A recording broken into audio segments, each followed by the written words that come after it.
Baby. Getting ready to go home. Yeah.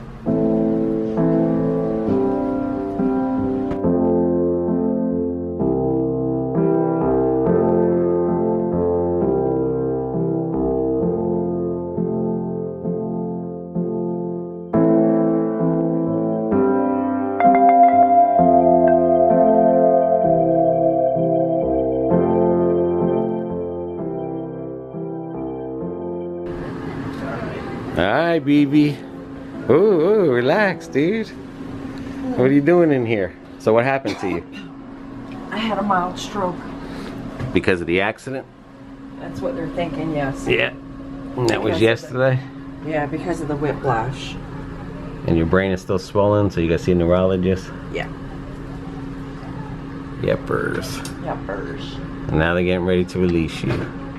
Yeah. We were here last night. So I don't know what this is going to mean for me for going to work.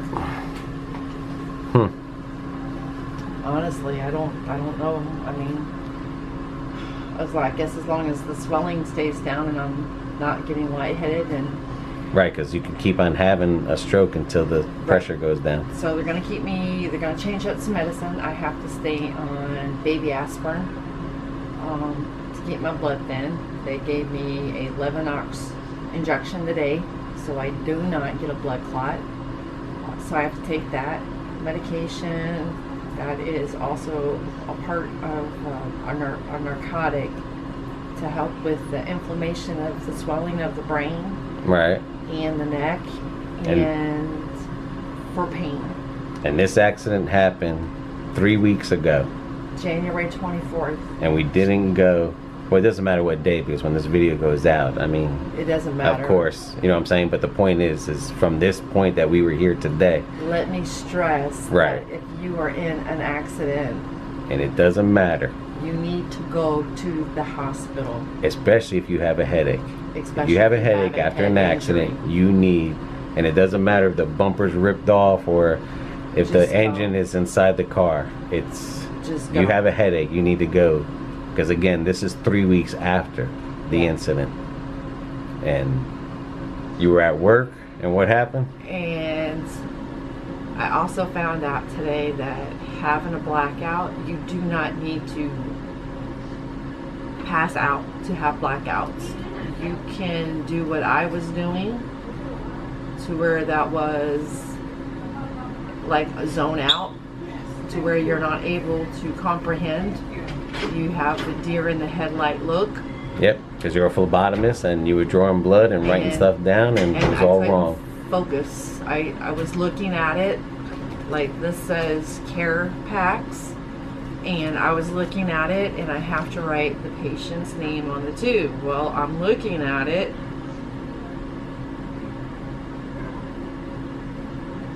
and kept looking at it, and I couldn't write the name. It was just I couldn't.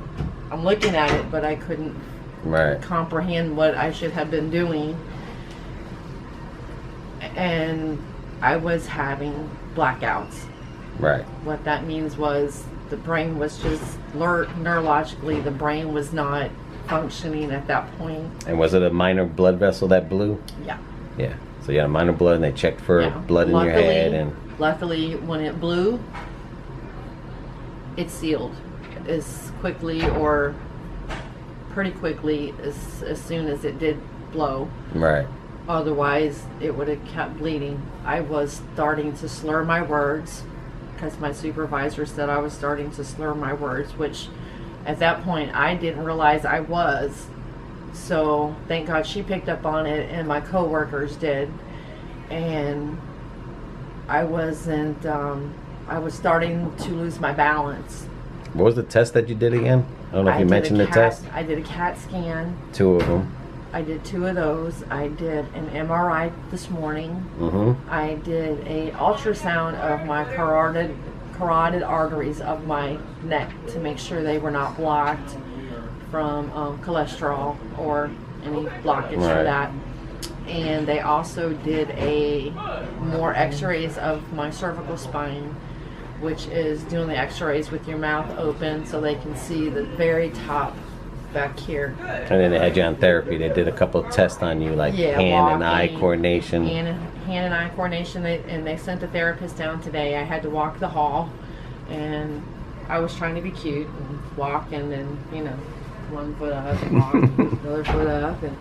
But I did it. But even with getting up, I'm still a little dizzy, and he said that that's normal with my head injury.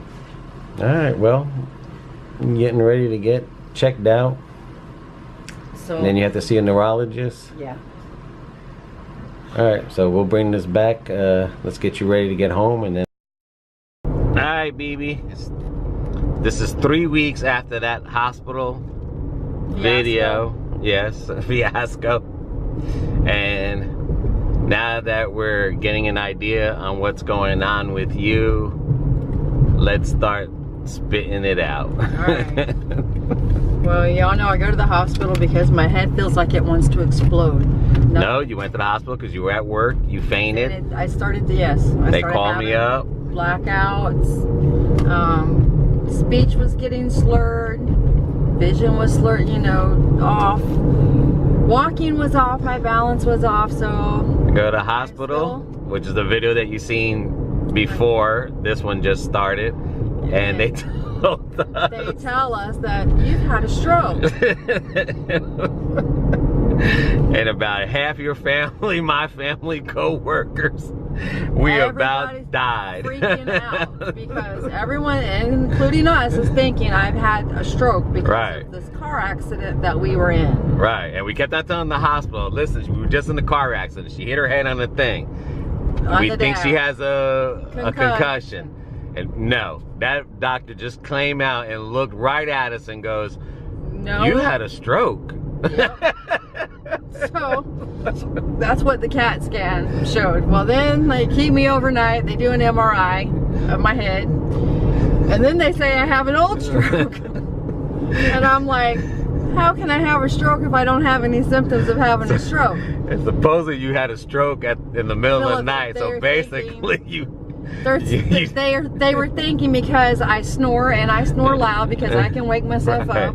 But I'm just saying, the way they told us was like basically you died at night in the bed, and somehow you miraculously woke up. Right.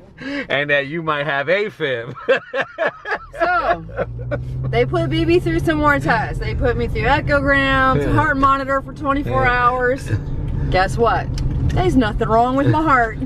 I told the doctor, I said, I guess not, or I wouldn't be able to ride my bicycle in the heat of summer 20 miles in one direction and come back without huffing and puffing. And all the things we've been doing on video, like going on that swing and all this other stuff. Yeah, but that was before the accident anyway. Still, even if you got AFib, you wouldn't be able to do that. Right, and they kept on putting on your smoking. Yeah. And then to find out, because you vape, and you only smoke 10 cigarettes and you vape the rest of the day, that your lungs are healthier probably than my lungs are. Okay. And I don't smoke like that. So anyway, so now I have to do a sleep study because like I said, I snore. I snore loud. My kids will tell you they can hear me in 3 rooms in the house. But a lot of it is coming down to is that you have a nerve on your neck, an artery. What it is when I seen the neurologist said, listen, if I would have had the type of stroke that they said I had, I would still have signs and symptoms of it, because the type of stroke that they're saying that I had,